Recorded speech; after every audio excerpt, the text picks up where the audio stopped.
This past year, I get off the elevator and I see Clay. I'm like, oh, Clay, what's up? He's like, oh, what's up? I'm like, hey, man, keep your mentals right. He's like, man, tell him to pay me my money.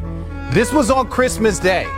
So on Christmas Day, a guy that had won 4 championships, and I don't give a damn what anybody says, how much money they gave him over the years, because he turned their franchise around. That franchise is worth billions of dollars, not just because of Steph, it's also because of Clay. They changed the game. It wasn't just Steph changing the game, it was Steph and Clay in that backcourt. He has a right to be mad. He bet on himself, and then he didn't have a good year. But here's the thing, even Clay bad year was better than a lot of guys' great year. I agree with that, and they were willing to pay him $24 million a year. Would he watch other guys get? When you go back to watching Draymond, his stat line wasn't eye candy. Ooh. It damn sure wasn't attractive. Clay like, well, damn, I was part of this, and I helped build this. Yep. Why I'm not getting the same respect?